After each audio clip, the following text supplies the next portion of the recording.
So hello to welcome on my YouTube channel guys. I hope you guys are doing great in your life. If you are new on this channel, so do subscribe and don't forget to press the bell icon. So let's get started the video. So guys, I'm gonna discuss with you my cabin crew interview experience. So 12th मार्च को मेरा interview experience था, जो कि मैं आज सुबह ही दे के आई हूँ और शाम को आप लोगों के लिए वीडियो बना रही हूँ। तो हाँ, 12 मार्च को था, जो कि आज ही है। तो मैं 10 बजे से था, तो मैं 8:30 के पास पहुंच गई थी वहाँ पे, और पहले से ही वहाँ 10 लड़कियाँ आ चुकी थी। सोचो मैं इतना जल्दी गई, फिर भी 10 लड़कियाँ आ चुकी थी वहाँ पे पहले से ही, और पंक्चुअल होना भी चाहिए थोड़ा। तो जाने के बाद 9 बजने के अराउंड वहाँ पे बहुत सारी लड़कियाँ आने लगी धीरे। फिर वो लोग वहाँ के जो वहाँ पे इंचार्ज जो थे, वो हम लोगों से CV कलेक्ट कर रहे थे। CV कलेक्ट करने के बाद उन्होंने हमें एक टोकन नंबर दिया था, जो कि मुझे मिला था 17 नंबर का। उसके बाद बहुत सारी लड़कियाँ आई, और बहुत सारी लड़कियाँ, मुझे तो डर भी लग रहा था। बहुत सुंदर लड़कियाँ थी वहाँ पे, और उनका मेकअप वगैरह भी बहुत अच्छा था। मुझे तो मेकअप करने भी नहीं आता है। फिर वहाँ पे एक HR या सर जैसे आए, उन्होंने अपना इंट्रोडक्शन दिया और उन्होंने बताया कि क्या कैसे करना है। 10 लड़कियां करके HR के रूम में जाएंगे। तो मेरा नंबर था 17, तो मैं सेकंड राउंड में गई। फर्स्ट राउंड में जो लड़कियां आ गई थी, उनमें से 2 सिलेक्ट हुई थी, और हमारे राउंड में जब मैं गई, मुझे तो अंदर जाते ही मेरा हार्ट बीट बता नहीं सकती मैं कि कैसा लग रहा था मुझे। फिर अंदर जाते ही HR ने सबसे उनका इंट्रोडक्शन पूछा, मुझसे भी पूछा, तो मैंने भी अपना इंट्रोडक्शन बताया। एंड अगर आप लोगों को जानना है कि और क्या क्या क्वेश्चन पूछा, तो प्लीज़ आप लोग मुझे बताओ, मैं उस पर भी एक वीडियो बना दूंगी।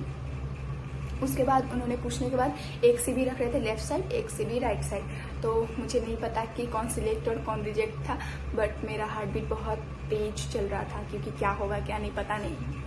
तो फर्स्ट राउंड में तो 2 लड़कियाँ सिलेक्ट हुई थी पहले वाले राउंड में। हमारा राउंड था सेकंड, तो उसमें से 3 हुई सिलेक्ट, जिसमें से मैं भी एक थी, और मैं बहुत खुश हुई थी गाइस। तो उसके बाद उन्होंने जो लड़कियाँ रिजेक्ट हुई थी, उन्होंने उनको बोला thank you for the day, और फिर से आइएगा आप लोग, फिर से ट्राई कीजिएगा, ऐसे वो लोग बोला उन्होंने उनको।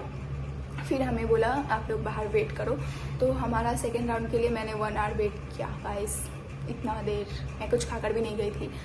फिर 1 आवर वेट करने के बाद उन्होंने हमें एक फॉर्म दिया, मेडिकल फॉर्म, जो कि फिलअप करना था। सेकेंड राउंड जो कि होने वाला था BMI राउंड, जिसमें आपका हाइट, वेट, स्कार्स, हाँ ये चेक होता है। हाइट के अकॉर्डिंग आपका वेट होना चाहिए, जो कि मेरा ये ठीक था। मेरा हाइट, उन लोगों का रिक्वायरमेंट है 155 सेंटीमीटर, और मेरा था 161। तो इसमें तो डरने की बात है नहीं मुझे।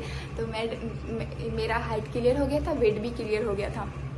आया स्कार का टाइम, जो कि मेरे हाथ पे स्कार है।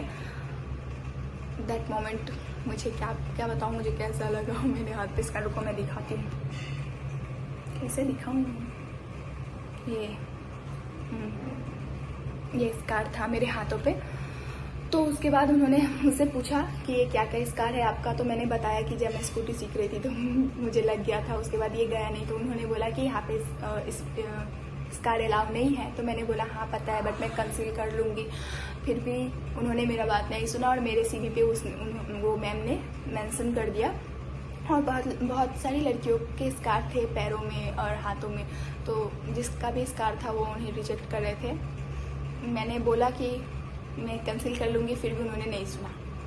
तो मुझे भी बोला डॉक्टर से दिखा के एक फिर से आइएगा। तो फिर मैं क्या करती गाइस, मुझे बुरा तो लगा ऑब्वियसली, फर्स्ट राउंड में सिलेक्ट होके सेकेंड राउंड में रिजेक्ट होना। तो गाइस फिर उसके बाद मैं फिर भी वहाँ पे रुकी, क्योंकि मुझे पता करना था कि क्या होता है। तो सेकेंड राउंड में तो मैं ऑब्वियसली रिजेक्ट हो गई थी। फिर थर्ड राउंड तक रुकी, तो थर्ड राउंड में हुआ था GD टाइप, जो कि वो लोग एक टॉपिक दे रहे थे और उस पर डिस्कस कर रहे थे वो लोग। और हाँ उन्होंने एक लड़की से फर्स्ट राउंड में ही पूछा था कि tell me something about your city. तो वो लड़की को अपनी सिटी के बारे में पता नहीं था, तो वो लड़की को इस वजह से भी शायद निकाला था, मुझे लग रहा था। तो वो लड़की भी रिजेक्ट हुई थी उस टाइम। उसके बाद जब मैं रुकी, तो एक लड़की सिलेक्ट हो गई थी, 4th राउंड में जाने वाली थी। 3rd राउंड में भी सिलेक्ट हो गई थी, वो GD राउंड। 4th राउंड होने वाला था पर्सनल राउंड, जो कि पेयर राउंड बोलते हैं उसे। तो तब तक मैं रुकी थी, और फिर जो सिलेक्ट हो गए वो तो खुश थे, मैं फिर नेक्स्ट टाइम ट्राई करूँगी। और मैं वहाँ गई थी, उसका वीडियो क्लिप, छोटे छोटा क्लिप मैंने बनाया है इधर का उधर का, जो कि वहाँ पे अलाउ तो नहीं था, फिर भी मैंने बनाया है, तो मैं अभी अटैच कर दूँगी, आप लोग देख लेना। अगर आप लोगों को जानना है कि उन्होंने मुझसे क्या क्या क्वेश्चन पूछा, बहुत क्वेश्चन थे, 6-7 थे, जो कि मैं अभी इस वीडियो में बता नहीं सकती, बहुत लंबा हो जाएगा गाइस, तो मैं आपको नेक्स्ट वीडियो में बताऊंगी। अगर आपको जानना है तो please let me know in the comment section, मैं आप लोगों को बता दूंगी, या एक वीडियो ही बना दूंगी मैं कि उन्होंने मुझसे क्या क्या क्वेश्चन पूछा और मैंने क्या क्या आंसर दिया। बहुत लोग क्वेश्चन तो बता देते बट आंसर शेयर नहीं करते, बट मैं आंसर के साथ वीडियो बनाऊंगी गाइस। सो गाइस, मैं इस सीढ़ी से जा रही थी ऊपर, क्योंकि ये है फर्स्ट फ्लोर जिसमें कैंडिडेट्स के पेरेंट्स वेट करते हैं यहाँ पे बैठ के नीचे, और सेकंड फ्लोर पे बस कैंडिडेट्स ही रहते हैं। तो मैं जा रही थी ऊपर, यहाँ पे आकर बैठ गई हूँ, बहुत डर लग रहा था गाइस। फिर यहाँ पे इतनी सारी लड़कियाँ थी, मैं इतने